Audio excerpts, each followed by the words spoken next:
Hello students, welcome to your favourite biology class. मेरा नाम मोहम्मद अयूबी और आज हम लोग टॉपिक जो पढ़ेंगे वो 3 एक्सपेरिमेंट पढ़ेंगे बेटा, जिसके जरिए से ये प्रूफ होता है कि डीएनए ही हमारा क्या है, जेनेटिक मटेरियल होता है।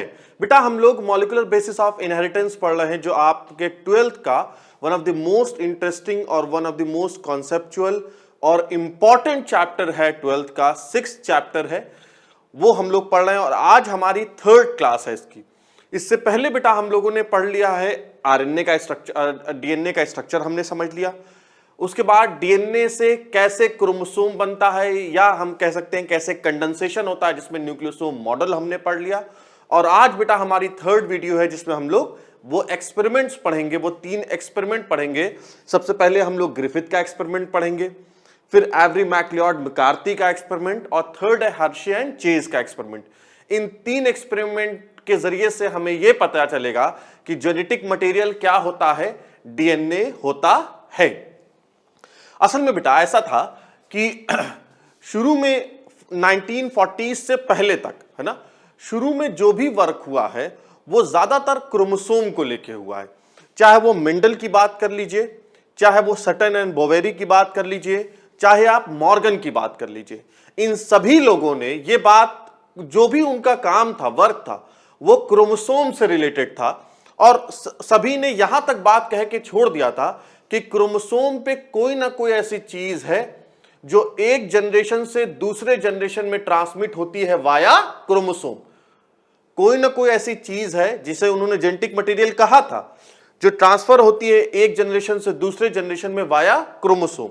लेकिन वो कौन सी चीज होती है, उसका नेचर क्या होता है, ये हमें क्लियर नहीं था। ठीक है, बात समझ में आई? ये हमें क्लियर नहीं था।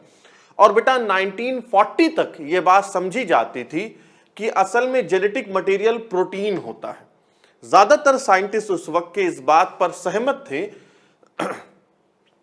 कि प्रोटीन ही जेनेटिक मटेरियल होता है। वो एक अलग बात है कि उनके पास भी कोई एक्सपेरिमेंटल प्रूफ नहीं था इस बात का, है ना, एक्सपेरिमेंटल प्रूफ नहीं था, लेकिन ये बात मानी जाती थी कि प्रोटीन ही जेनेटिक मटेरियल है और क्रोमोसोम के वाया जो चीज ट्रांसफर होती है एक जनरेशन से दूसरे जनरेशन में, वो असल में प्रोटीन होती है। ठीक है, लेकिन उसके बाद ये जो सारे एक्सपेरिमेंट जिसे हम लोग आज पढ़ेंगे, उनके बाद ये क्लियर हुआ कि नहीं, प्रोटीन नहीं होती है, बल्कि क्या होता है, डीएनए होता है जो जेनेटिक मटेरियल होता है। ठीक है, देखिए आप लोग, तो सटन एंड बोवेरी ने 1902 में ये बात हम लोग कर चुके हैं, क्रोमोसोमल थ्योरी ऑफ इनहेरिटेंस दिया था, which propose that genetic information is pass by the way of chromosome. जो भी जेनेटिक मटेरियल है वो क्रोमोसोम के वाया ट्रांसमिट होता है एक जनरेशन से दूसरे जनरेशन में। नेक्स्ट है, up to 1940 it was thought that protein act as genetic material, but now it is confirm that DNA is a genetic material. जो बात मैंने अभी आप लोगों को समझाई है। अब हम लोग आगे चलते हैं बेटा, और सबसे पहले पहला एक्सपेरिमेंट जो है वो हम लोग पढ़ते हैं, और वो एक्सपेरिमेंट है आपका ग्रिफिथ का एक्सपेरिमेंट।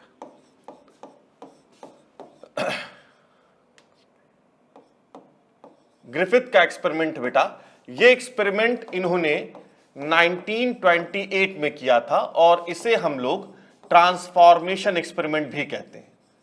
ये सारी बातें आप लोग याद रखिएगा, ट्रांसफॉर्मेशन एक्सपेरिमेंट भी कहते हैं। ठीक है, इसमें क्या किया था, देखिए इसमें ग्रिफिथ ने क्या किया, एक बैक्टीरिया लिया। कौन सा बैक्टीरिया? स्ट्रेप्टोकोकस निमोनियाई। ठीक है, स्ट्रेप्टोकोकस निमोनियाई या डिप्लोकोकस निमोनियाई, स्ट्रेप्टोकोकस निमोनियाई या डिप्लोकोकस निमोनियाई बैक्टीरिया ले लिया। और ये बेटा बैक्टीरिया क्या करते हैं, ये निमोनिया डिजीज कॉज करते हैं, याद रखिएगा। ये बैक्टीरिया क्या करते हैं, ये बैक्टीरिया निमोनिया डिजीज कॉज करते हैं। अब इन्होंने क्या किया, इस बैक्टीरिया के 2 अलग अलग फॉर्म ले लिए, जिसे हम लोग स्ट्रेन कहते हैं। ऐसे समझो, अगर प्लांट के केस में हम बात करें तो वहां पे वैरायटीज होती है, नहीं होती है?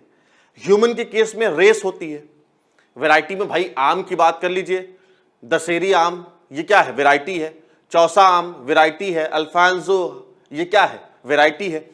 तो जिस तरीके से वैरायटी होती है, उसी तरीके से बैक्टीरिया में स्ट्रेन होता है। बात समझ में? तो इन्होंने क्या किया, 2 स्ट्रेन लिया, दो स्ट्रेन लिया, एक लिया S form of bacteria, S form of Streptococcus निमोनियाई या डिप्लोकोकस निमोनियाई बैक्टीरिया, और दूसरा लिया आर फॉर्म।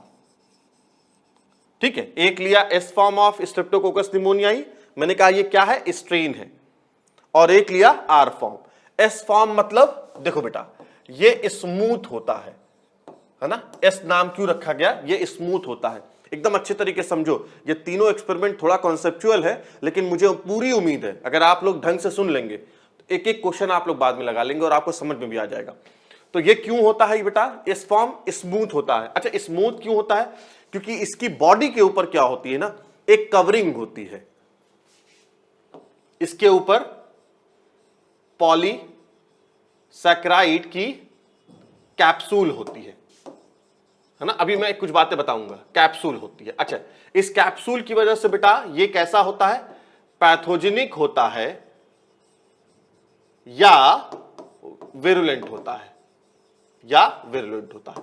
पैथोजेनिक या विरुलेंट मतलब जो बीमारी कॉज करे। भाई तुम्हें पता है बैक्टीरिया दो तरह के होते हैं, बहुत बैक्टीरिया हमारे लिए फायदेमंद होते हैं, इकोलाई है, और बहुत से बैक्टीरिया नुकसानदेह भी होते हैं। तो जो नुकसानदेह होगा वो पैथोजेनिक या विरुलेंट कहलाएगा। बात समझ में बेटा। अच्छा, और दूसरा क्या होता है, दूसरे को आर फॉर्म क्यों कहते हैं, क्योंकि ये रफ होता है, रफ होता है।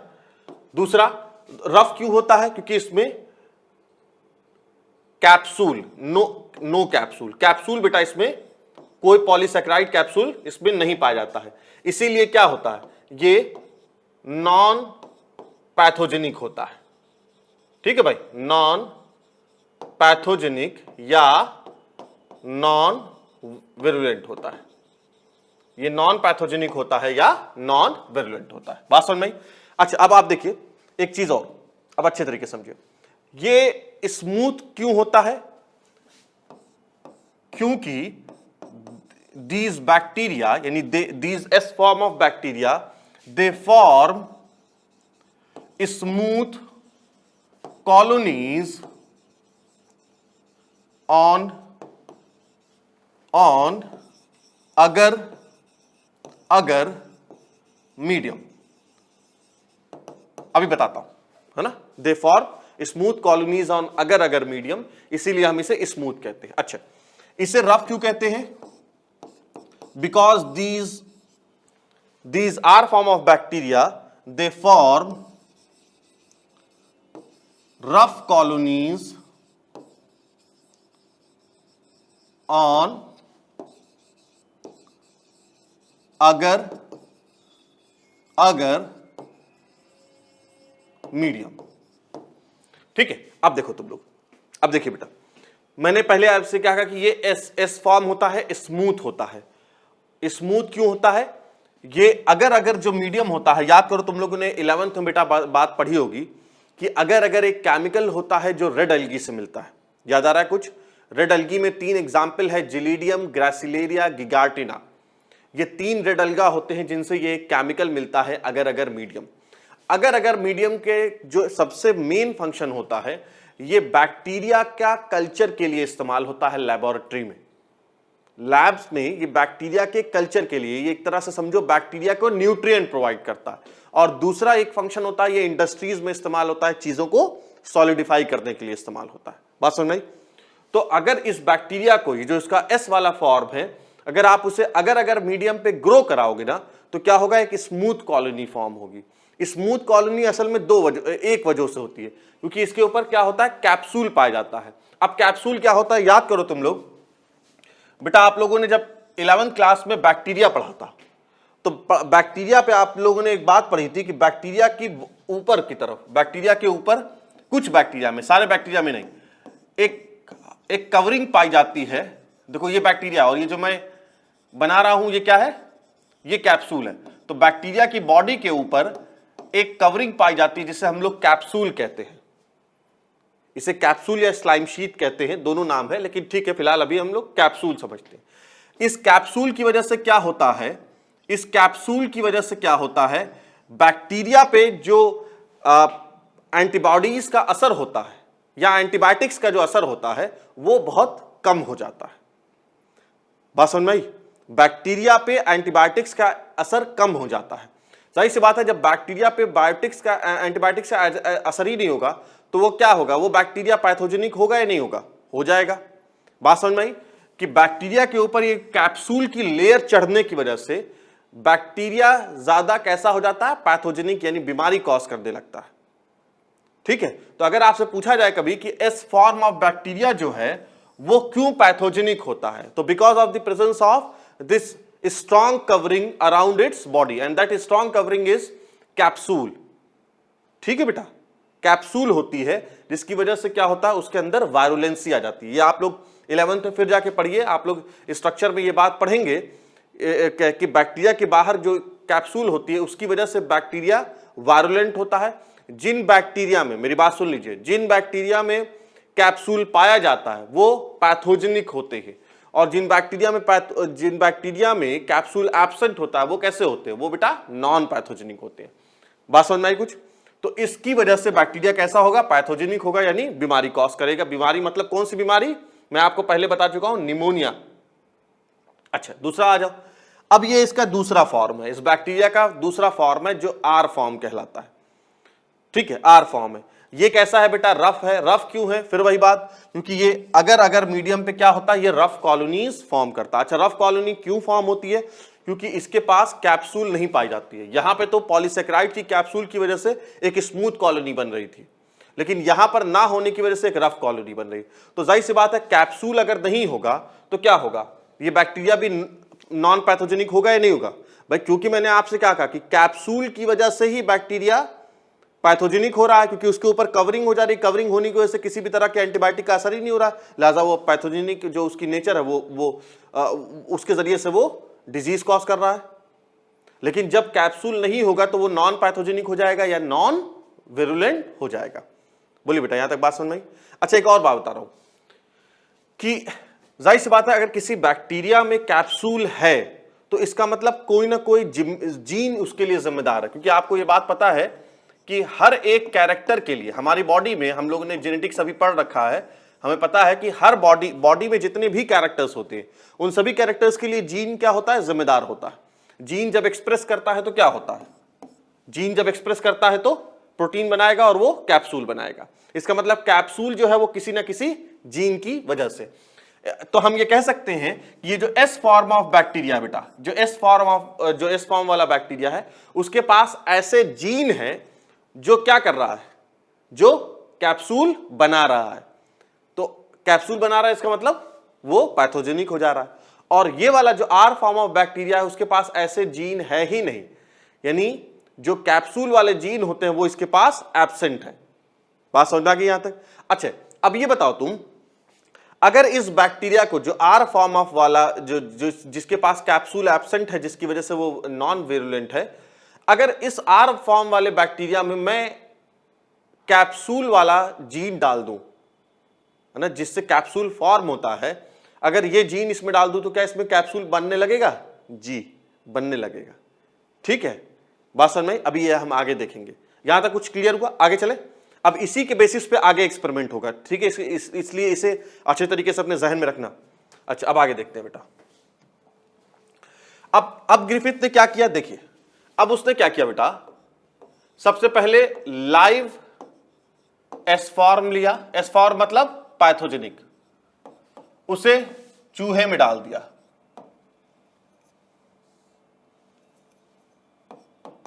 इंजेक्टेड इनटू माइस, चूहे में डाल दिया। क्या होगा? जाहिर सी बात है, माइस की डेथ हो जाएगी। क्यों? Because of pneumonia. Death of mice take place due to pneumonia disease. बात समझा बेटा, है ना? बैक्टीरिया की अरे माइस की डेथ हो जाएगी क्योंकि उसे निमोनिया हो जाएगा। अच्छा, अब दूसरा उसने क्या किया, उसने लाइव आर फॉर्म लिया और उसे फिर माइस में इंजेक्ट कर दिया। क्या होगा बताइए? तो इस बात है, no death. No death, death नहीं होगी क्योंकि भाई आर फॉर्म तो पैथोजेनिक तो है नहीं, तो जाहिर सी बात है उसकी डेथ क्यों होगी। अच्छा थर्ड उसने क्या किया, थर्ड बेटा इसने हीट किल्ड एस फॉर्म लिया, है ना, हीट किल्ड एस फॉर्म लिया। हीट किल मतलब समझ रहे हो, एक टेस्ट ट्यूब में वो एस फॉर्म वाला बैक्टीरिया लिया और उसे गर्म कर दिया, तो क्या होगा, जाहिर सी बात है जब टेम्परेचर बढ़ेगा तो बैक्टीरिया की डेथ हो जाएगी या नहीं होगी, होगी, हो जाएगी, ठीक है। और फिर क्या किया बेटा, इसे माइस में इंसर्ट कर दिया, है ना, माइस में इंसर्ट कर दिया, क्या होगा, जाहिर सी बात है फिर नो डेथ होगी, है ना, नो डेथ होगी। क्यों नहीं होगी, बोलिए बेटा, डेथ डेथ क्यों नहीं होगी, या डेथ होगी, क्यों होगी डेथ। अरे भाई ये बात तुम्हारी सही है कि ये एस फॉर्म जो है वो विरुलेंट होता है, लेकिन ये तो खत्म हो चुका है ना, जब ये खत्म हो गया है, मर गया है, एंड हो गया, इसका डेथ हो गई, तो क्या इसका असर चूहे पे हो पाएगा, नहीं हो पाएगा, तो इसका मतलब नो डेथ होगी, बात समझ में। अब आगे, अब लास्ट और मोस्ट इंपॉर्टेंट देखो इसने क्या किया, लास्ट वाला एक्सपेरिमेंट। अब इसने क्या किया, एक हीट किल्ड एस फॉर्म लिया, ठीक है, हीट किल्ड एस फॉर्म लिया, mix it with live R form,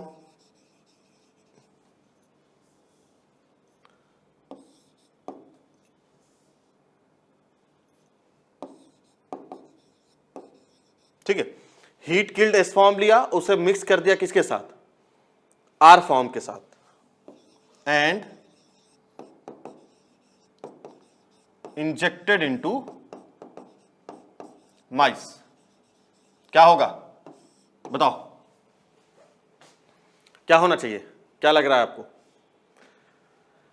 heat killed S form लिया, उसे आर फॉर्म के साथ और लाइव आर फॉर्म के साथ मिक्स किया और उसे चूहे में डाल दिया, क्या होगा, डेथ होगी चूहे की या नहीं होगी।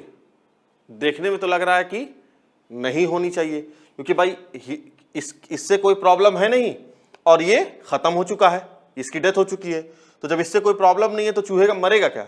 लेकिन हमने जब ये किया तो हमें डेथ ऑफ माइस हुआ, चूहे की मौत हो गई। अच्छा, ये हमारे लिए नई बात थी कि तब चूहे की मौत क्यों हुई। अब क्या किया हमने, इसका ब्लड चेक किया जरा, ब्लड ऑफ माइस कंटेन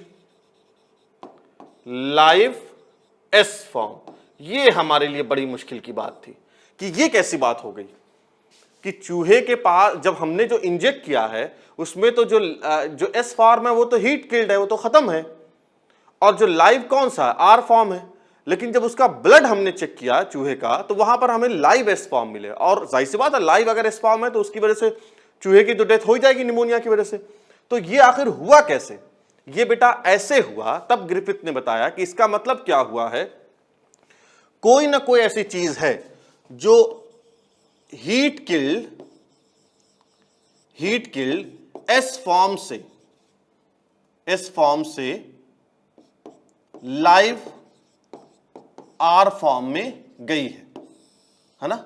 उसने बताया यही ट्रांसफॉर्मेशन होता है ना भाई, कोई ना कोई ऐसी चीज है जो हीट किल्ड एस फॉर्म से गई है कहां पर, लाइव आर फॉर्म में, और उसने क्या किया है, लाइव आर फॉर्म को बेटा कन्वर्ट कर दिया है लाइव एस फॉर्म में। ठीक है, इसने क्या किया है, लाइव आर फॉर्म को, देखो समझती रहो, लाइव आर फॉर्म को कन्वर्ट कर दिया है लाइव एस फॉर्म पे। और अब इस लाइव एस फॉर्म ने क्या किया है, एक्ट्स ऑन माइस। अब इसने चूहे पे एक्ट किया है और डेथ ऑफ माइस। नहीं समझ में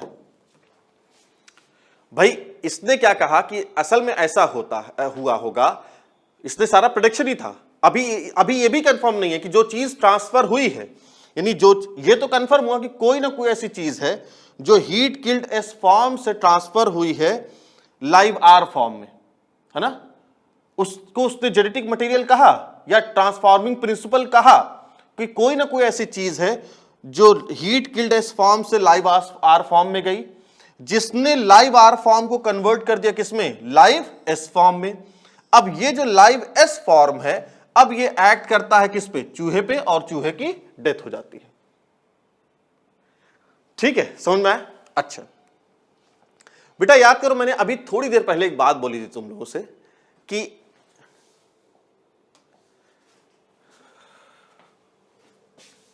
मैंने एक बात बोली थी आपसे कि एस फॉर्म के पास ऐसा जीन है ना, एस फॉर्म के पास ऐसा जीन है जिसकी वजह से वो कैप्सूल बना रहा है और पैथोजेनिक हो जा रहा है। आर फॉर्म के पास ऐसा जीन नहीं है जिसकी वजह से वो पैथोजेनिक नहीं हो रहा है और उसके पास कैप्सूल नहीं है। लेकिन मैंने आपसे कहा था कि अगर हम आर फॉर्म को वो जीन दे दें जो कैप्सूल के फॉर्मेशन के लिए रिस्पॉन्सिबल होता है, अगर वो जीन दे दे बेटा, तो क्या होगा, आर फॉर्म भी हमारा एस फॉर्म में कन्वर्ट हो जाएगा। और यही यहां पर हुआ है, यही यहां पर हुआ बेटा। यहां पर हुआ क्या है कि देखिए, ये है आपका एक बैक्टीरिया, और याद करो तुम लोग, याद करिए बेटा, आप लोग ने 11th क्लास में ये बात पढ़ी होगी कि बैक्टीरिया में जो रिप्रोडक्शन का तरीका होता है वो कॉन्जुगेशन होता है, पढ़ा होगा आप लोगों ने, कॉन्जुगेशन होता है। देखो ये क्या है, ये तुम्हारा है हीट किल्ड एस फॉर्म, ठीक है, हीट किल्ड एस फॉर्म है, और ये उसका क्या है, जेनेटिक मटेरियल है। और इस जेनेटिक मटेरियल की खास बात क्या है बेटा, तो हमें पता है ये डीएनए है, लेकिन इस जेनेटिक मटेरियल में क्या है, ऐसा जीन है जो क्या बनाता है, कैप्सूल बना रहा है। देखो अब यहां पर देखो, ये दूसरा बैक्टीरिया है, ये बैक्टीरिया क्या है, लाइव आर फॉर्म है ना, लाइव आर फॉर्म है। अब आपको ये बात पता है बेटा, एक बात कि बैक्टीरिया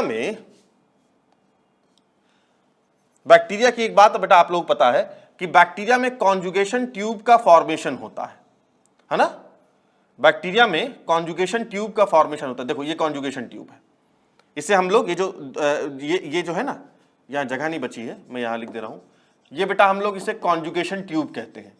तो बैक्टीरिया में कॉन्जुगेशन की तरीके से रिप्रोडक्शन होता है, कॉन्जुगेशन ट्यूब का फॉर्मेशन होता है।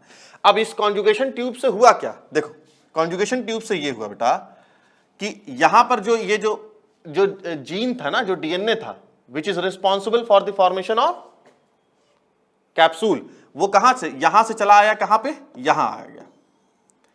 देखो इससे एक बात ये पता चलती है कि अगर आप बैक्टीरिया की डेथ भी हो जाए, है ना, हीट किल्ड करके आप बैक्टीरिया को मार भी दीजिए तो बैक्टीरिया खत्म हो जाएगा, लेकिन जेनेटिक मटेरियल खत्म नहीं होता। ये बात भी ग्रिफिथ ने बताई थी कि किसी भी फिजियोलॉजी से, एज के चेंज होने से, मेटाबॉलिज्म के चेंज होने से डीएनए पे कोई असर नहीं होता है, ठीक है, और ना डीएनए हीट किल्ड से खराब भी नहीं होता है। देखिए ना, आपने इसको हीट करके बैक्टीरिया को तो मार दिया, लेकिन क्या आपका डीएनए खराब हुआ, नहीं हुआ। अब वो डीएनए जब बेटा कॉन्जुगेशन हुआ, जब आपने बैक्टीरिया को हीट किल्ड एस फॉर्म और लाइव आर फॉर्म को जब एक साथ रखा ना, तो ये यहां से यहां चला आया, आ गया। अब बेटा जब ये यहां आ गया ना, तो इसकी वजह से क्या हो गया, now live R form is converted into live S form, हो गया, कन्वर्ट हो गया। अब ये लाइव एस फॉर्म क्या करेगा, आपके चूहे को मार देगा और चूहे की डेथ हो जाएगी। बोलिए भाई, समझ में आया बेटा? मुझे पूरी उम्मीद है आप लोगों को ये ट्रांसफॉर्मेशन एक्सपेरिमेंट एकदम क्लियर हो गया होगा, एकदम क्रिस्टल क्लियर हो गया, उसमें कुछ भी नहीं बचा होगा। यहां तक हो गया क्लियर? लेकिन देखो अभी भी, क्योंकि अभी भी बात ये क्लियर नहीं हुई कि जो भी जेनेटिक मटेरियल है ना, जो भी जेनेटिक मटेरियल है उसका बायोकेमिकल क्या होता है, उसका कॉन्स्टिट्यूएंट क्या होता है, वो एग्जैक्टली होता क्या है, क्या वो प्रोटीन है, क्या डीएनए है, क्या आरएनए है। मैंने आपसे अभी पहली स्लाइड में एक बात बताई थी आप लोगों को, ये देखो कि अप टू 1940 ये समझा जाता था कि जेनेटिक मटेरियल क्या होता है, प्रोटीन होता है। लेकिन बाद में जाके ग्रिफिथ ने ये बात, ग्रिफिथ के एक्सपेरिमेंट की बात हुई, ग्रिफिथ ने ये 1928 में एक्सपेरिमेंट किया था। अब जब इसके बाद वाला जो एक्सपेरिमेंट है उससे हमें काफी कुछ ये क्लियर होगा कि नहीं, वो डीएनए नहीं, वो प्रोटीन नहीं होता है, बल्कि वो डीएनए होता है, जेनेटिक मटेरियल। बात समझ में? तो इस एक्सपेरिमेंट से हमें क्या क्लियर हुआ? एक तो बेटा ये क्लियर हुआ कि कोई ना कोई जेनेटिक मटेरियल है जो ट्रांसफर होता है एक ऑर्गेनिज्म से दूसरे ऑर्गेनिज्म में, है ना, उसे ट्रांसफॉर्मिंग प्रिंसिपल कहा। दूसरा, ये जो ट्रांसफॉर्मिंग प्रिंसिपल होता है ये इतना मजबूत होता है कि हीट है, कोल्ड है, इससे उसको कोई असर, उसकी जो क्वालिटी होती है, इंट्रिंसिक प्रॉपर्टी जो होती है, उस पर कोई असर नहीं होता है। देखिए बात समझ में? क्योंकि अगर देखिए असर हुआ होता तो हीट किल्ड एस फॉर्म जो है, जिस तरीके से एस फॉर्म जो है वो भी खत्म हो गया, उसके साथ साथ उसका डीएनए भी खत्म हो जाना चाहिए था, लेकिन ऐसा हुआ नहीं। ठीक है बेटा, आगे चले। अब इसको जो मैंने समझाया उसे थोड़ा कुछ लिख लीजिए। देखो, from this experiment Griffith concluded that the R strain bacteria has been transformed by the heat killed S strain bacteria. ठीक, S strain बैक्टीरिया ने ही R strain बैक्टीरिया को कन्वर्ट किया है, ट्रांसफॉर्म किया है। सम ट्रांसफॉर्मिंग सब्सटेंसेस, यही ट्रांसफॉर्मिंग सब्सटेंसेस जिसे बाद में क्या पता चलेगा कि ये क्या है, ये DNA. Some transforming substances is transferred from heat killed S strain which has enabled the R strain to synthesize a smooth polysaccharide coat and base and become virulent. बोलो, वही बात मैंने जो समझाई है बेटा कि डीएनए आ जाने की वजह से आर फॉर्म ऑफ बैक्टीरिया क्या होता है, उसके पास जीन आ जाता है, लिहाजा वो पॉलीसेक्राइड कोट का फॉर्मेशन कर लेती है, कैप्सूल का फॉर्म। यहां पॉलीसेक्राइड कोट मतलब पॉलीसेक्राइड कैप्सूल है, ठीक है, इसे क्लियर रखिएगा। एंड हैज बिकम, जाहिर सी बात है वो विरुलेंट हो जाती है। लेकिन अभी भी क्या प्रॉब्लम हुई कि जो भी ट्रांसफॉर्मिंग प्रिंसिपल है उसका हमें बायोकेमिकल नेचर अभी भी हमें नहीं पता। अब इसको पता करने के लिए हमें दूसरे एक्सपेरिमेंट पे चलना पड़ेगा। चले आगे, चले। अब बेटा नेक्स्ट एक्सपेरिमेंट है हमारा, वो है biochemical characterization of transforming principle. In 1944, Avery, MacLeod and McCarthy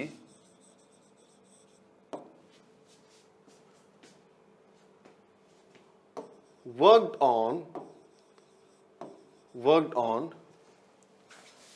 biochemical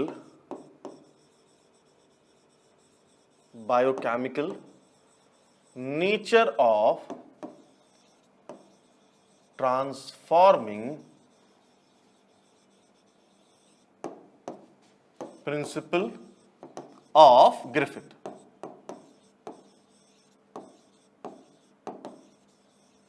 Griffith experiment, ठीक है बेटा।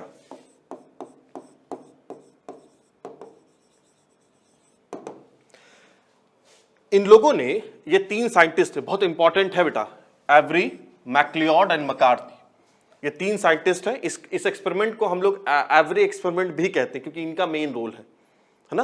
एवरी, मैक्लियॉड एंड मकार्थी, इन तीनों लोगों ने लगभग 11 साल वर्क किया। मैं लिख दे रहा हूं उसे, 1933 से 1944 में, लेकिन क्योंकि उन्होंने अपना कंक्लूडिंग रिमार्क जो 44 में दिया था, इसलिए 44 ही हम लोग कहते हैं। इन्होंने क्या किया, जो ग्रिफिथ का जो ट्रांसफॉर्मिंग प्रिंसिपल है ना, जो क्लियर नहीं हो रहा है, ये क्लियर नहीं हो रहा है कि ये जो चीज, वो कौन सी चीज है जो यहां से यहां ट्रांसफर हो रही है ना, इसे उन्होंने ट्रांसफॉर्मिंग प्रिंसिपल कहा था। उस ट्रांसफॉर्मिंग प्रिंसिपल के बायोकेमिकल नेचर को पता करने के लिए उन्होंने एक्सपेरिमेंट किया 10-11 साल, और इसके बाद काफी पिक्चर जो क्लियर होने लगी थी इस एक्सपेरिमेंट के बाद काफी क्लियर होने लगी थी कि जो डीएनए है वो जेनेटिक मटेरियल है, प्रोटीन नहीं है, आरएनए भी नहीं है, ठीक है। इन्होंने क्या किया बेटा, इन्होंने जो फोर्थ एक्सपेरिमेंट था ना बैक्टीरिया का, जो ग्रिफिथ का जो फोर्थ एक्सपेरिमेंट है, देखो ये वाला, थर्ड और फोर्थ, ये वाला और ये वाला, इसे फिर से रिवाइज किया है ना। और इसका क्या किया इन्होंने बेटा heat killed S form bacteria लिया, है ना, वही, और कौन सा बैक्टीरिया लिया, वही सेम बैक्टीरिया था जो बैक्टीरिया ग्रिफिथ ने लिया था, वही बैक्टीरिया इन्होंने भी लिया, उसका एस फॉर्म लिया और उसे हीट कर दिया। ठीक है बेटा, जब ये टेस्ट ट्यूब पे हीट कर गया तो एक तरह का सस्पेंशन बन गया। तो उसमें क्या किया, अब इन्होंने इस बैक्टीरिया से 3 चीज प्यूरिफाई कर ली। बात समझो, इस बैक्टीरिया से उन्होंने 3 चीज प्यूरिफाई कर लिया। क्या क्या, डीएनए, आरएनए एंड प्रोटीन। क्योंकि मैंने आपको बताया कि कंफ्यूजन था, ये था कि डीएनए भी हो सकता है, आरएनए भी हो सकता है और प्रोटीन भी हो सकती है। और मैंने आपसे कहा 1940 तक तो ज्यादातर लोग प्रोटीन ही मानते थे। ठीक है, तो इन तीनों को उन्होंने प्यूरिफाइड किया।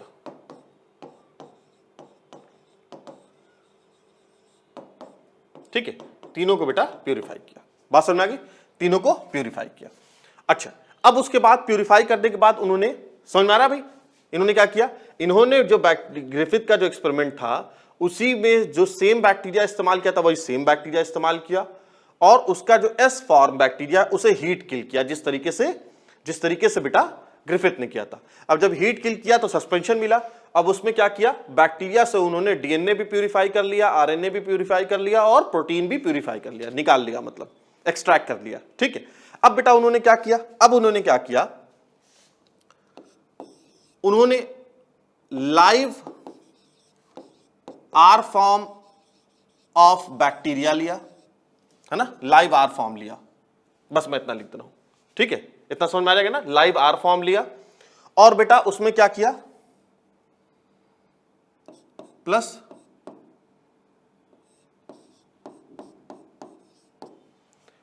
सुनो मेरी बात, उन्होंने लाइव आर फॉर्म लिया और उसमें डाल दिया क्या, DNA extracted from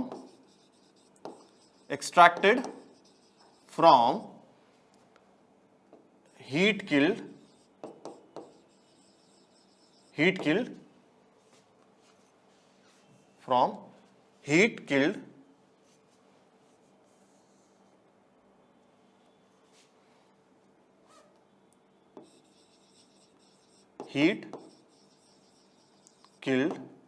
S form।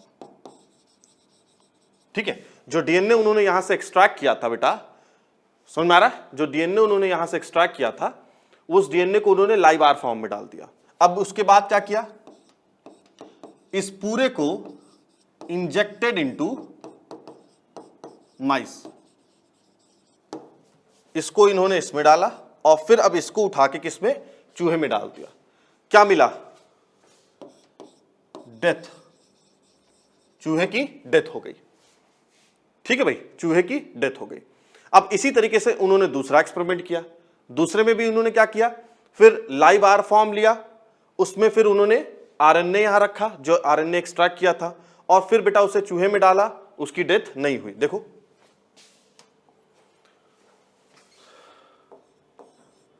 फिर उन्होंने बेटा लाइव, दूसरे एक्सपेरिमेंट में लाइव आर फॉर्म लिया और उसमें आरएनए डाला,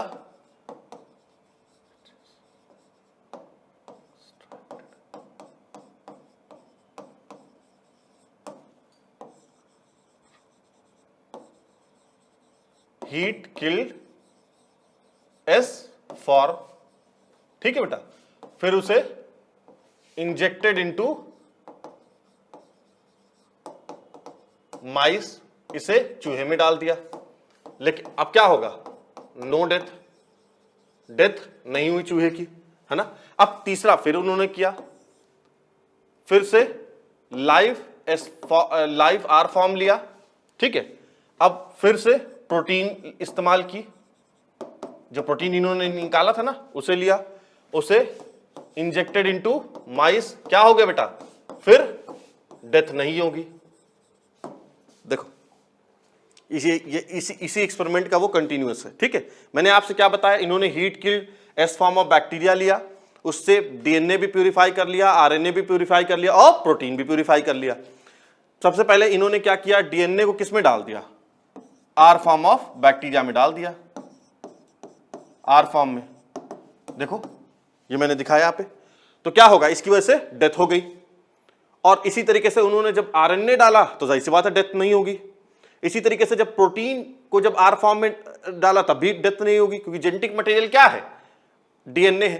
तो यहां से काफी कुछ ये बात क्लियर होने लगी है ना, कि जेनेटिक मटेरियल क्या है, डीएनए है। क्यों? क्योंकि यही डीएनए जो है वो जा रहा है और वो क्या कर रहा है, आर फॉर्म ऑफ बैक्टीरिया को कन्वर्ट किस में कर रहा है बेटा, एस फॉर्म ऑफ बैक्टीरिया में, है ना, एस फॉर्म ऑफ बैक्टीरिया में कन्वर्ट कर दे रहा है। जब ये एस फॉर्म ऑफ बैक्टीरिया क्या कर रहा है, फिर चूहे को डेथ कर दे रहा है। बात समझ में, समझ में आ रहा है बेटा? ये जब डीएनए आपने इसमें डाला तो लाइव आर फॉर्म क्या हुआ, कन्वर्ट हो जाएगा किसमें, लाइव एस फॉर्म में कन्वर्ट हो जाएगा, और लाइव एस फॉर्म क्या करेगा, चूहे की डेथ कर देगा। ठीक है। लेकिन जब आप यहां पर आरएनए जब इस्तेमाल कर रहे थे या प्रोटीन इस्तेमाल कर रहे थे, क्योंकि ना आरएनए ना प्रोटीन जेनेटिक मटेरियल तो होता नहीं है, जाहिर सी बात है जब वो जेनेटिक मटेरियल नहीं होगा तो live R form is not converted into live R form, sorry live R form live S form में कन्वर्ट नहीं हो पाएगा। जब बेटा लाइव आर फॉर्म कन्वर्ट नहीं हो पाएगा तो लाइव आर फॉर्म तो कोई प्रॉब्लम तो करता नहीं है, पैथोजेनिक तो होता नहीं है, तो क्या इसी वजह से चूहे की डेथ होगी, नहीं होगी। ठीक है। लेकिन इतना आसान नहीं है जितना आपको दिख रहा है, क्योंकि उस वक्त के साइंटिस्ट, ये बहुत 1940s की बात है, ये उस वक्त ये सवाल उठाने लगे कि भाई क्या कंफर्म है, और सही बात है कि क्या कंफर्म है कि आप ये कह रहे हैं कि ये डीएनए है ना, आपने डीएनए प्यूरिफाई करके किया है, क्या कंफर्म है कि ये डीएनए ही है? समझ में आया बात? उन लोगों ने ऑब्जेक्शन ये उठाया कि क्या कंफर्म है कि ये जो आप कह रहे हैं ये डीएनए ही है? हो सकता है जो सैंपल हो उसमें 80% डीएनए हो सकता है, 40% 20% प्रोटीन हो सकता है ये जो ट्रांसफॉर्मेशन का काम कर रहा है प्रोटीन कर सकता है। क्योंकि बेटा साइंस की ये खासियत ये है कि आपके मन के हिसाब से काम नहीं करती है, वहां पर एक्सपेरिमेंटली प्रूफ कोई चीज देना होता है, तभी आपकी बात फैक्ट होगी। इस्टेब्लिश फैक्ट तभी होती जब आप एक्सपेरिमेंट के साथ कोई चीज समझाते हैं, और वो भी एक्सपेरिमेंट जो होता है उसे हर तरीके से रिलेवेंट होना पड़ता है।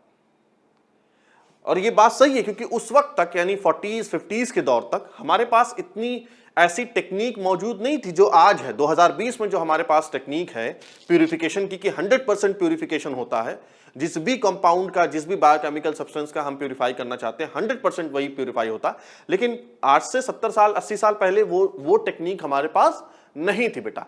जब नहीं थी तो जो दूसरे साइंटिस्ट थे उनका सवाल करना भी बहुत जायज था कि कैसे हम मान लें कि आप ये कह रहे हैं कि ये आपने डीएनए प्यूरिफाई किया, हो सकता है डीएनए के साथ साथ आरएनए भी आ गया हो यहां पर, और यहां पर आरएनए है जो लाइव आर फॉर्म को लाइव एस फॉर्म में कन्वर्ट कर रहा हो, क्योंकि आपको लग रहा है क्या है डीएनए, लेकिन हो सकता है वो आरएनए हो। मतलब पूरा का पूरा आरएनए नहीं हो सकता। हम ये कह रहे हैं कि भाई हो सकता है 80% 90% डीएनए हो सकता है 10% आरएनए हो, 10% प्रोटीन होगी, तो हो सकता है उसी 10% प्रोटीन जो है वो ये ट्रांसफॉर्मेशन का काम कर रही है ना। तो ये उनका वहां उस वक्त के साइंटिस्ट का सवाल था। अब इसीलिए इस एक्सपेरिमेंट को और पक्का करने के लिए उन्होंने क्या किया, थोड़ा सा एक्सपेरिमेंट और चेंज किया। देखो, एक तो पहला एक्सपेरिमेंट तो बेटा ये हो गया जो मैंने अभी आप लोगों को बताया है ना, ये फर्स्ट वाला एक्सपेरिमेंट हो गया। अब दूसरा एक्सपेरिमेंट हम लोग देखते हैं जो इन्होंने और किया। अब दूसरे एक्सपेरिमेंट में बेटा इन्होंने use of digestive enzymes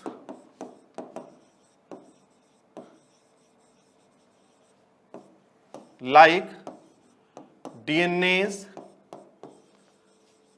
RNAs, protease,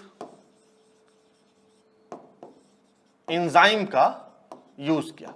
ठीक है। डीएनएज क्या होता है बेटा? डीएनएज असल में डीएनएज और आरएनएज ये न्यूक्लियस एंजाइम होते हैं। न्यूक्लियस एंजाइम मतलब वो एंजाइम जो न्यूक्लिक एसिड का ब्रेकडाउन करता है। न्यूक्लिक एसिड मतलब डीएनए आरएनए का ब्रेकडाउन करता है। डीएनएज क्या होता है? जो डीएनए का ब्रेकडाउन करे उसे डीएनएज कहते हैं।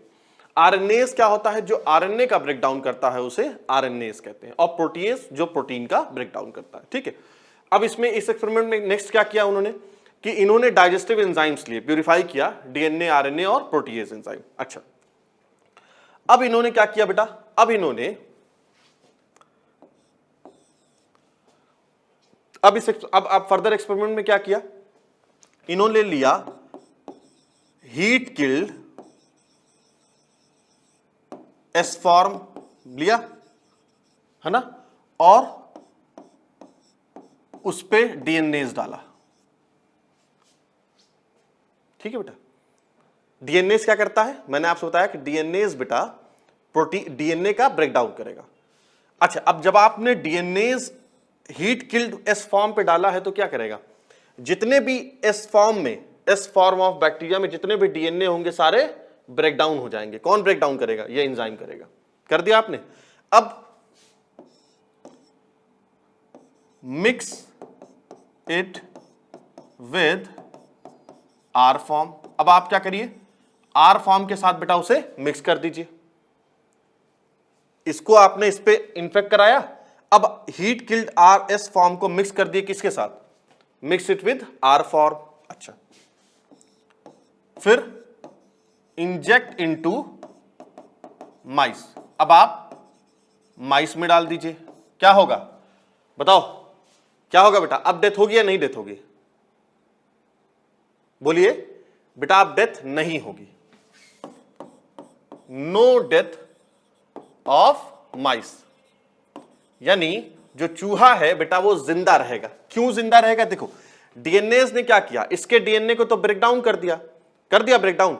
अब ये वाला बैक्टीरिया अब जब इसके साथ कॉन्जुगेशन बनाएगा ना, तो कोई, क्योंकि इसके पास तो कुछ है ही नहीं, इस वाले के पास अब कुछ है ही नहीं, तो कोई चीज यहां पर नहीं जा पाएगी, यानी आर फॉर्म ऑफ बैक्टीरिया के पास कुछ जाएगा नहीं।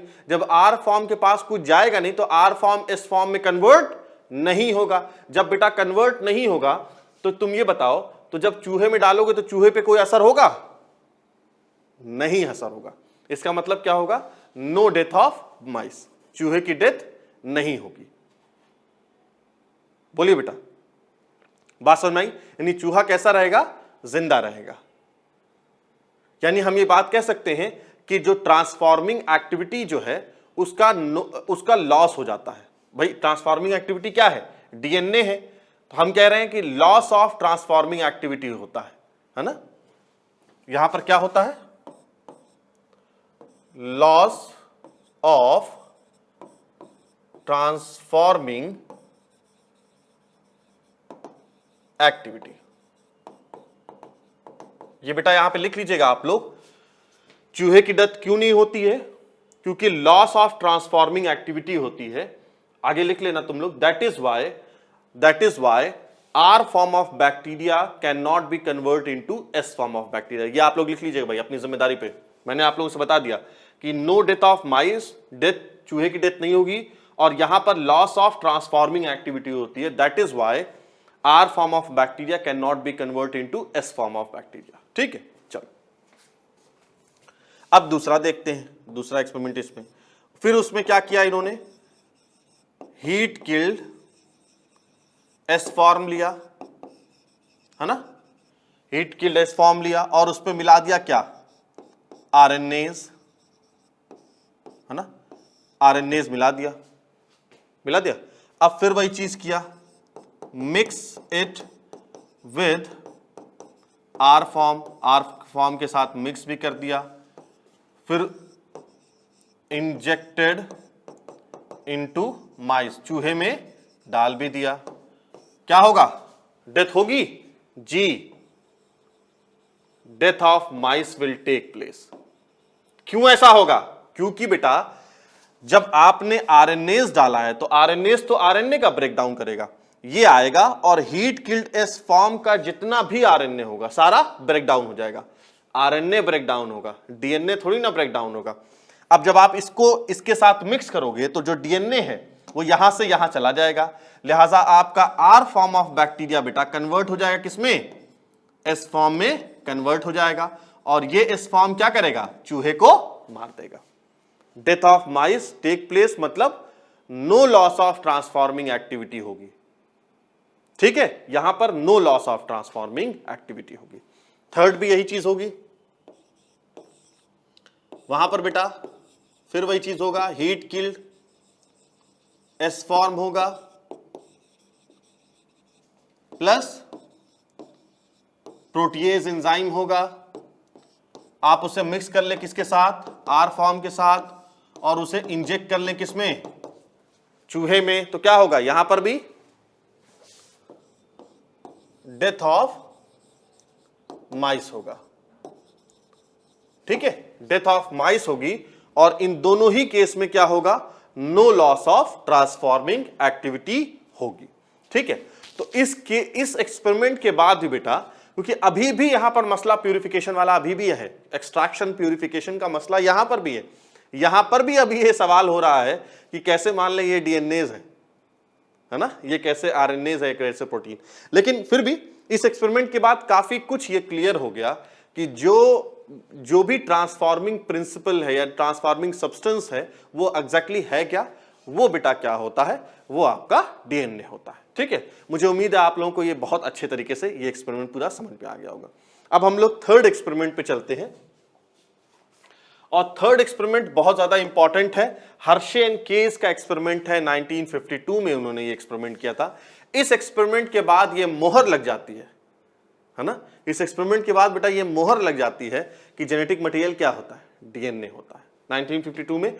और इस एक्सपेरिमेंट को हम लोग ट्रांसडक्शन भी कहते हैं, ट्रांसडक्शन कहते हैं, ठीक है बेटा, ट्रांसडक्शन कहते हैं। तो ये क्या है, unequivocal proof that DNA is a genetic material come from the experiment of Hershey and Case, है ना। ये एकदम ये बात क्लियर कि जो जेनेटिक मटेरियल जो होता है वो डीएनए ही होता है। इस किसके एक्सपेरिमेंट, हर्शे एंड केस के एक्सपेरिमेंट के बाद ये बात क्लियर हुआ। इस एक्सपेरिमेंट में इन्होंने क्या किया बेटा, एक बैक्टीरियोफेज लिया जिसे हम लोग कहते हैं T2 बैक्टीरियोफेज। पहले एक दो बातें बता देता हूं कि T2 बैक्टीरियोफेज क्या होता है, T2 क्या होता है बेटा। पहले बैक्टीरियोफेज क्या होता है, बैक्टीरियोफेज देखो मैं बता चुका हूं तुम्हें बेटा, फेज असल में साइंटिफिक उसमें वायरस को कहते हैं, यानी वो वायरस जो बैक्टीरिया पर एक्ट करता है, बैक्टीरिया पर अटैक करता है, उसे हम लोग क्या कहते हैं, उसे बेटा हम लोग बैक्टीरियोफेज कहते हैं, ठीक है। हाँ, यहां पर हम लोग कौन सा वायरस ले रहे हैं, T2 वायरस ले रहे हैं। क्यों वायरस ले रहे हैं T2, क्योंकि T2 का जो जेनेटिक मटेरियल होता है वो कैसा होता है, वो कैसा होता है बेटा, डीएनए होता है। अच्छा, तुम लोग एक बात पढ़े हो, और किसको इन्फेक्ट करता है, इकोलाई को। ये सब छोटी छोटी बातें हैं लेकिन याद रखना, क्वेश्चन इसी सब पे आ जाता है। तुम लोग बेटा वायरस में 11th में ये बात पढ़े हो कि वायरस जो होता है उसकी पूरी बॉडी में सिर्फ दो चीज होती है, बाहर की तरफ प्रोटीन की कोट होती है, बाहर की तरफ प्रोटीन कोट होती है, और अंदर जेनेटिक मटेरियल होता है। वो जेनेटिक मटेरियल डीएनए भी हो सकता है और आरएनए भी हो सकता है, ठीक है। लेकिन क्योंकि हमें एक्सपेरिमेंट किस पे करना है, हम यहां पर हमें किस चीज से मतलब है, यहां पे हमें यहां पर डीएनए को प्रूव करना है एज अ जेनेटिक मटेरियल। इसीलिए बेटा हम लोग यहां पर क्या लेंगे, ऐसा वायरस ले रहे हैं जिसका जेनेटिक मटेरियल क्या हो, डीएनए हो, है ना। हमें ऐसा वायरस नहीं लेना है जिसका जेनेटिक मटेरियल आरएनए हो। जैसे हमें टीएमवी नहीं लेना है, क्यूबी बैक्टीरियोफेज नहीं लेना है, क्योंकि उसका जेनेटिक मटेरियल आरएनए होता है। लिहाजा हम कोई भी ऐसा जेनेटिक मटेरियल लेंगे, ऐसा वायरस लेंगे, ऐसा बैक्टीरियोफेज लेंगे जो कि डीएनए जिसका जेनेटिक मटेरियल होता है, ठीक है। अब हमने क्या किया बेटा, प्रोटीन की कोड जो है उसे हमने 35s radio active isotopes of sulphur, 35 sulphur से हमने इसे पूरा इस मीडियम में ग्रो करा दिया या लेबल कर दिया हम कह सकते हैं। और जो जेनेटिक मटेरियल डीएनए है ना, उसे हमने 32p से लेबल कर दिया, ठीक है। अभी आगे इस बात को और अच्छे तरीके से समझ में आएगा, ठीक है बेटा। आगे देखते हैं हम लोग। इसमें होता क्या है कि virus which infect bacterial cell are called bacteriophage. ये बात मैंने अभी आप लोगों को समझाई है ना।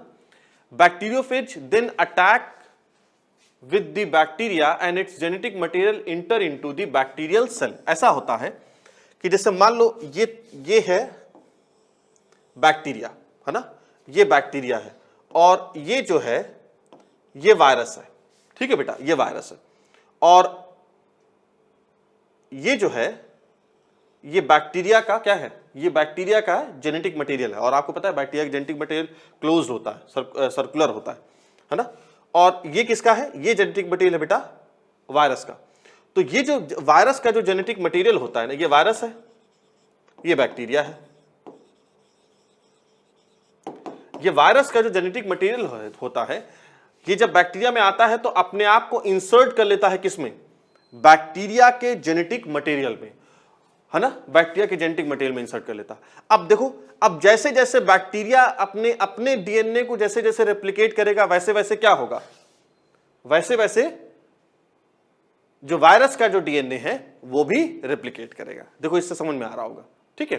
यानी एक तरह से मैं ये कह सकता हूं कि बैक्टीरिया जो है अपने अपने जेनेटिक मटेरियल और दूसरे के जेनेटिक मटेरियल में, यानी वायरस के जेनेटिक मटेरियल में डिफरेंशिएट नहीं कर पाता है, ठीक है। देखो, तो bacterial cell can not differentiate between its own genetic material and viral DNA, so it will manufacture more virus particle. इसी खासियत को, इसी खूबी को वायरस की, यही जो खूबी होती है बैक्टीरिया की कि वो दूसरे के जेनेटिक मटेरियल को ले लेता है और उसे एहसास भी नहीं होता, यही वायरस जो है वो इस्तेमाल करता है, ठीक है। आगे देखते हैं हम लोग कैसे।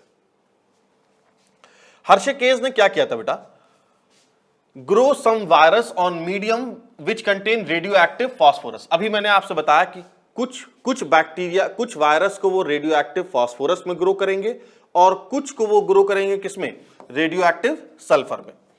रेडियो एक्टिव फॉस्फोरस का कौन सा कंपोनेंट लिया, 32p, radio active isotope 32p लिया, और सल्फर के लिए कौन सा लिया बेटा, 35s, ठीक है, 35s लिया उन्होंने। बात समझ में? मैंने आपसे क्या कहा कि इन्होंने वायरस लिया और वायरस को दो ग्रुप में बांट दिया। एक वायरस को किस किस मीडियम में ग्रो कराया, जहां पर रेडियो एक्टिव, जहां पर बेटा रेडियो एक्टिव P32 है, और एक ग्रुप ऑफ वायरस को कहां ग्रो कराया, ऐसे मीडियम में ग्रो कराया जहां पर 35s है, 35 सल्फर, है ना, रेडियो एक्टिव आइसोटोप है।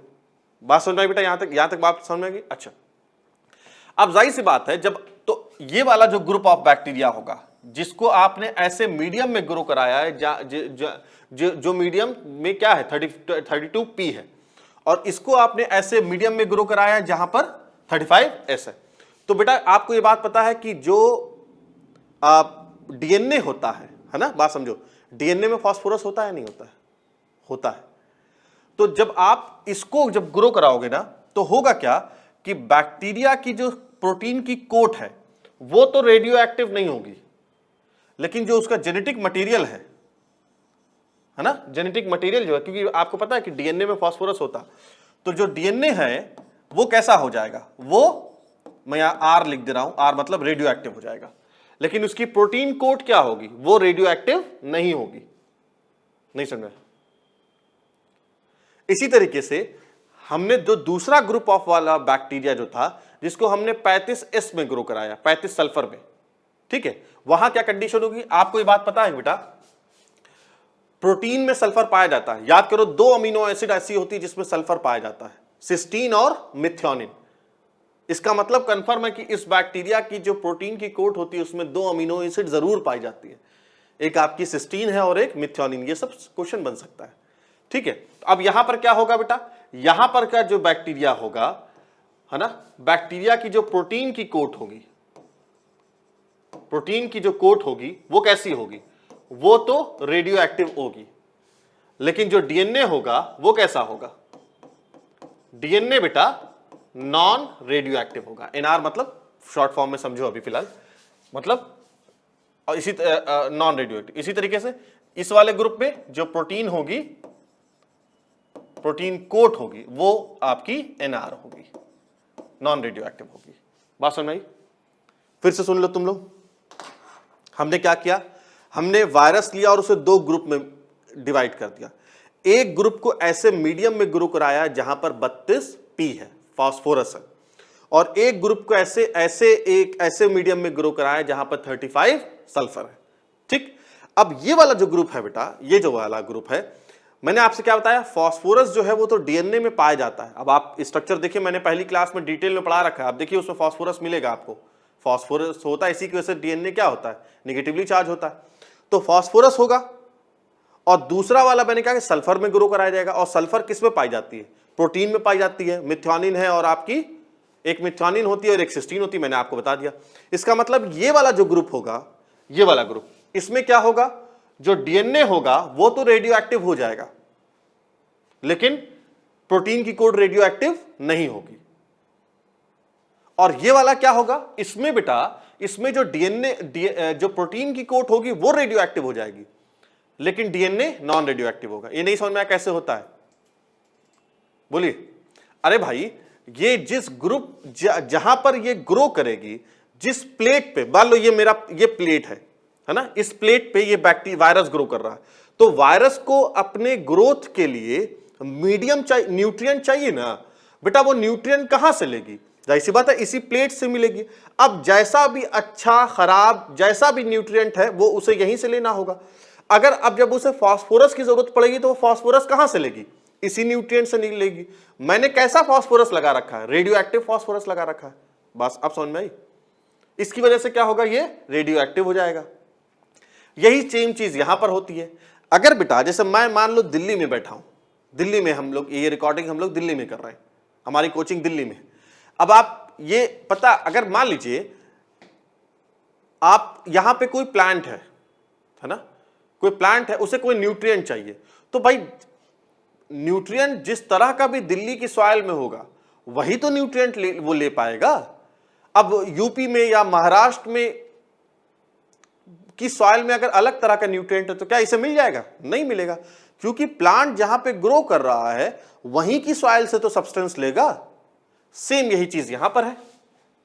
बोलो बेटा, सुन रहा है? अच्छा देखिए, viruses grow in the presence of radio active phosphorus contain radio active DNA, यही बात जो मैंने अभी आपसे कही, बट नॉट प्रोटीन, यानी प्रोटीन जो होगी वो नॉन रेडियो एक्टिव होगी। While virus grow in the presence of radio active sulphur, यानी ये contain radio active protein but not radio active DNA. बात समझ, ये जो मैंने अभी आपको समझाया। अच्छा अब हमने क्या किया, हमने वायरस को पूरे तरीके से लेबल कर दिया है, लेबलिंग कर दी है। अब आगे चलते, अब क्या किया बेटा हमने, वही चीज मैंने अभी पहले आपको बताई कि हमने एक ग्रुप को ऐसे मीडियम में ग्रो कर दिया विच कंटेन 32P, और यहां पर मैंने दिखाया कि ऐसे ग्रुप को कर दिया जो कि 35 सल्फर होता है। ठीक है, ये हमने दो पार्ट में डिवाइड कर दिया। यहां पर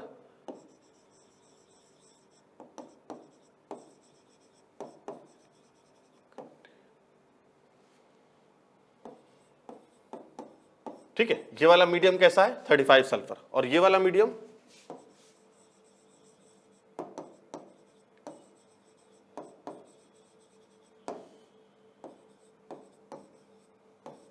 ठीक है, मीडियम कंटेन 32P और यहां पर 35S। ठीक है बेटा, अब यहां देखो मैंने एक तरीका थोड़ा सा कोशिश किया है कि जो रेडियो एक्टिव जो भी सब्सटेंस होगा उसे मैं ब्लैक से बनाऊंगा। तो जाहिर सी बात है 35 सल्फर की बात हो रही है। सल्फर पाया जाता है मिथ्योनिन और सिस्टीन अमीनो एसिड में। अमीनो एसिड मतलब प्रोटीन, देखो प्रोटीन। तो यहां पर क्या होगा, जो प्रोटीन की कोट होगी वो कैसी होगी बेटा, रेडियो एक्टिव होगी, है ना, रेडियो एक्टिव लेबल्ड होगी। लेकिन ये कैसा होगा, जो डीएनए होगा वो नॉन रेडियो एक्टिव होगा। ठीक है, नॉन रेडियो एक्टिव होगा। इसी तरीके से ये वाले मीडियम में क्या होगा, जो डीएनए होगा उसमें 32P रेडियो एक्टिव होगा। लेकिन जो प्रोटीन की कोड कैसी होगी, प्रोटीन की कोड बेटा नॉन रेडियो एक्टिव होगी। ठीक है, नॉन रेडियो एक्टिव होगी। ठीक है, अब आपने क्या किया, अब देखिए स्टार्ट होता है। अब आपने क्या किया, इस लेबल्ड वायरस को और इस लेबल वायरस को आपने अटैक कराया किस पे, इकोलाई बैक्टीरिया पे। ठीक है, आपने अटैक कराया, तो पहला आपने क्या किया, इन्फेक्शन कराया, है ना, इन्फेक्ट कराया। तो जाहिर सी बात है जब ये वायरस, ये वाला वायरस और ये वायरस जब बैक्टीरिया पे इन्फेक्ट करेगा, देखिए पहला स्टेप इन्फेक्शन होगा। तो इन्फेक्ट करेगा तो क्या होगा, जेनेटिक मटेरियल अंदर जाएगा, यहां पर भी और यहां पर भी, चाहे वो रेडियो एक्टिव हो चाहे रेडियो एक्टिव ना हो। अब दूसरा स्टेप क्या होगा बेटा, क्योंकि ये इससे अटैच रहता है, वायरस जो है वो इकोलाई की बॉडी से अटैच रहता है ना, अटैच रहेगा। तो अब हम ब्लेंडिंग करते हैं। ब्लेंडिंग की वजह से क्या होता है, ब्लेंडिंग की वजह से क्या होता है कि जो बैक्टीरिया की बॉडी और वायरस की बॉडी अलग हो जाएंगी। देखो मैंने थोड़ा सा अलग दिखाया है, थोड़ा सा दूर दिखाया है। ठीक है, और ये जो जेनेटिक मटेरियल है वो अब अंदर आ रहा है ना, अंदर आ रहा है। और थर्ड स्टेप क्या होगा, सेंट्रीफ्यूगेशन। सेंट्रीफ्यूगेशन से क्या होगा बेटा, सेंट्रीफ्यूगेशन से क्या होगा कि जो वायरस की जो स्किन है यानी प्रोटीन की कोट है वो एकदम दूर हट जाएगी, और यहां पर भी और यहां पर भी, और जो जेनेटिक मटेरियल जो है वो अंदर की तरफ आ जाएगा। आ गया बेटा। ये पूरा एक्सपेरिमेंट जो है वो हम एक टेस्ट ट्यूब में कर रहे हैं, बात समझ में आई, हम टेस्ट ट्यूब में कर रहे हैं। अच्छा, टेस्ट ट्यूब में याद रखना, जैसे तुम देखो, अगर जैसे सैंड है, सैंड बालू जिसे कहते हैं, सैंड है, आप पानी में गिलास में पानी लीजिए, ऐसे मिला दीजिए, आप देखेंगे कि ज्यादातर ऐसा होगा जो नीचे जो उसका बेस होता है गिलास का उस पर बैठ जाएगा, लेकिन कुछ चीजें तब भी क्या होंगी, ऊपर की तरफ तैरती रहेंगी। यानी हम ये कहेंगे कि जो भारी होगा वो नीचे की तरफ बैठ जाएगा, लेकिन जो हल्का होगा वो सरफेस पे मूव करता रहेगा, है ना, इस तरीके से। ये नीचे की तरफ जो चीज बैठ जाती है उसे बेटा हम लोग पैलेट कहते हैं, और ऊपर की तरफ जो चीज रहती है ना, ऐसे जो ऊपर तैरती रहेगी वो सुपरनेटेंट कहलाती है, सुपरनेटेंट कहलाती है। ठीक है, नीचे की तरफ बैठ जाएगी पैलेट और ऊपर की तरफ सुपरनेटेंट होगी। बात समझ में आई? हम बेटा जब सेंट्रीफ्यूगेशन कर देंगे ना, सेंट्रीफ्यूगेशन के बाद क्या होगा कि जो मेरा बैक्टीरिया, जो मेरा जिस टेस्ट ट्यूब में ये जो पूरा एक्सपेरिमेंट हो रहा है उसमें क्या होगा, क्योंकि यहां पर क्या हुआ है, ये जो डीएनए आ गया है अंदर, लेकिन ये डीएनए कैसा है, नॉन रेडियो एक्टिव है। ये डीएनए तो अंदर आ गया है, लेकिन ये डीएनए कैसा है बेटा, नॉन रेडियो एक्टिव है। मुझे कैसे पता चलेगा? अब मैं क्या करूंगा, अब मैं पता करूंगा कि क्या है। तो अब मैं टेस्ट ट्यूब में जब देखूंगा तो नीचे जो चीज मुझे मिल रही है वो नॉन रेडियो एक्टिव होगी, है ना, लेकिन जो सुपरनेटेंट में कोई चीज अगर कोई चीज मूव कर रही है, ऊपर की तरफ तैर रही है, तो वो मुझे कैसा मिल रहा है, रेडियो एक्टिव मिल रहा है। अब मैं वापस जाऊंगा, मैं ये देखूंगा कि यहां इस एक्सपेरिमेंट में, है ना, इस एक्सपेरिमेंट में मैंने रेडियो एक्टिव क्या लिया था, तो इस एक्सपेरिमेंट में बेटा मैंने क्या लिया था, प्रोटीन की कोट ली थी। तो मुझे समझ में आ जाएगा कि बाहर की तरफ कौन मूव कर रही है, प्रोटीन। इसका मतलब अंदर क्या होगी, अंदर डीएनए होगी। इस कहते बैक्टीरिया की बॉडी के अंदर क्या होगा, डीएनए होगा। ये इकोलाई है। ठीक है, देखो हमें क्या मिलेगा, no radioactive is detected in cell. सुना है, no radioactive detected, cell के अंदर कोई रेडियो एक्टिव सब्सटेंस नहीं मिलेगा, क्योंकि यहां पे डीएनए जो है वो रेडियो एक्टिव नहीं होता है। लेकिन radio active is detected in supernatant. देखो ये जैसे सुपरनेटेंट में हमें रेडियो एक्टिव सब्सटेंस मिलेगा, लेकिन पैलेट में नहीं मिलेगा। इसका मतलब ये कंफर्म हो गया कि प्रोटीन जो होती है यहां से, वो जेनेटिक मटेरियल नहीं होती है, क्योंकि वो तो पैलेट में है। सेल के अंदर तो कोई नॉन रेडियो एक्टिव सब्सटेंस है। अगर प्रोटीन रेडियो एक्टिव सब्सटेंस होता, क्योंकि वायरस में तो दो ही चीज है ना, प्रोटीन है, डीएनए है। अब अगर प्रोटीन जो है वो बाहर है, इसका मतलब प्रोटीन अंदर तो है नहीं, क्योंकि अंदर की तरफ पैलेट में जो भी सेल है, सेल के अंदर हमें कोई नॉन रेडियो एक्टिव सब्सटेंस नहीं मिल रहा है, और सेल के बाहर हमें रेडियो एक्टिव सब्सटेंस मिल रहा है। इसका मतलब ये तो कंफर्म है कि प्रोटीन जो है वो जेनेटिक मटेरियल नहीं होता। अब दूसरा वाला देखो, यहां पर क्या हुआ, यहां पर भी बेटा वैसे ही होगा। अब लेकिन यहां पर क्या होगा, ये जो डीएनए है ये कैसा होता है, ये आपका रेडियो एक्टिव होता है। अब यहां पर जब आप करोगे तो हमें क्या मिलेगा, सेल के अंदर हमें रेडियो एक्टिव सब्सटेंस डिटेक्ट होगा, और नो रेडियो एक्टिव सब्सटेंस हमें कहां पे, सुपरनेटेंट में हमें कोई रेडियो एक्टिव सब्सटेंस डिटेक्ट नहीं होगा। जैसे देखो ये सुपरनेटेंट है बेटा, no radioactive is detected, यहां पे हमें कोई रेडियो एक्टिव सब्सटेंस डिटेक्ट नहीं होगा, लेकिन पैलेट में क्या होगा, रेडियो एक्टिव सब्सटेंस बेटा हमें डिटेक्ट होगा। अब हम जरा देखेंगे कि इस वाले में हमने रेडियो एक्टिव क्या लिया था, इसमें बेटा हमने रेडियो एक्टिव लिया था डीएनए, और सेल के अंदर से हमें रेडियो एक्टिव सब्सटेंस मिल रहा है। इसका मतलब क्या है, इसका मतलब ये कंफर्म है कि सेल के अंदर कौन जा रहा है, जेनेटिक मटेरियल कौन है, वो है बेटा आपका डीएनए है। समझ में आया, थोड़ा कॉम्प्लेक्स होता है ये एक्सपेरिमेंट। क्लियर हुआ बेटा, किस तरीके से हर्शे एंड केज ने पूरा एक्सपेरिमेंट किया था, ये क्लियर हुआ आप लोगों को? ठीक है, तो इन तीन एक्सपेरिमेंट से ये एकदम क्लियर हो गया है कि जेनेटिक मटेरियल होता क्या है। जेनेटिक मटेरियल डीएनए होता है, प्रोटीन या आरएनए नहीं होता है। ठीक है, अब कुछ बातें जरा हम लोग और पढ़ लेते हैं कि जो भी जेनेटिक मटेरियल होना चाहिए, मतलब अब तो ये क्लियर है कि डीएनए ही है, मान लीजिए प्रोटीन था या आरएनए था, पहले हम मानते थे, लेकिन अब तो क्लियर है कि प्रोटीन या डीएनए ही होता है। तो जेनेटिक मटेरियल के अंदर कुछ खास बात होनी चाहिए, जो भी जेनेटिक मटेरियल है। अब तो डीएनए कंफर्म है, वो उसमें कुछ खास बात होनी चाहिए। पहले क्या, it should be able to generate its replica, और ये बात सही है। हम लोग पढ़ेंगे भी कि डीएनए रेप्लिकेशन होता है, डीएनए अपनी कॉपी बनाता है, एग्जैक्ट कॉपी बनाता है।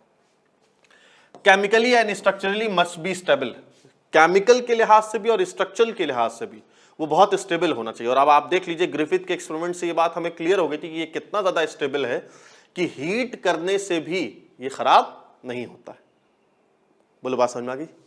Third, it can undergoes mutation, इसमें म्यूटेशन हो ये एक अच्छी बात है, लेकिन दिक्कत ये है कि जैसे कुछ लोग कह सकते हैं भाई ठीक है प्रोटीन तो नहीं हो सकता क्योंकि प्रोटीन रेप्लिकेट नहीं करता है, लेकिन आरएनए तो अपनी कॉपी बनाता है ना, एग्जैक्ट कॉपी नहीं बनाता है, उसमें कुछ प्रॉब्लम होती है, मैं आपको बताऊंगा आगे। लेकिन आरएनए के साथ ये दिक्कत होती है कि बेटा आरएनए में म्यूटेशन बहुत फास्ट होता है, और कोई भी जो जेनेटिक मटेरियल है उसमें म्यूटेशन होना चाहिए, तभी तो वेरिएशन आएगा। लेकिन अगर बहुत ज्यादा फास्ट होगा तो वो बहुत ज्यादा दिक्कत की बात है। तो आरएनए में क्या होता है, बहुत फास्ट म्यूटेशन होता है इन कंपैरिजन टू डीएनए में, और वो फास्ट होने के रीजन होते हैं। नेक्स्ट है, it should be able to express itself in the form of Mendelian character, जो मेंडेलियन कैरेक्टर में जिस तरीके से कोई चीज डोमिनेट करती है, कोई चीज रेसेसिव होती है, वो जो क्वालिटी है वो होनी चाहिए। तो जाहिर सी बात है वो क्वालिटी ना प्रोटीन में होती है और ना आरएनए में होती है, वो डीएनए में होती है। ठीक है बेटा, वो डीएनए में होती है। ठीक है भाई, बात समझ में आई यहां तक? ठीक है, चलिए। अच्छा एक बात और लिख लीजिए आप लोग यहां पर, आरएनए में कुछ वायरस होते हैं जिनमें RNA as a genetic material होता है।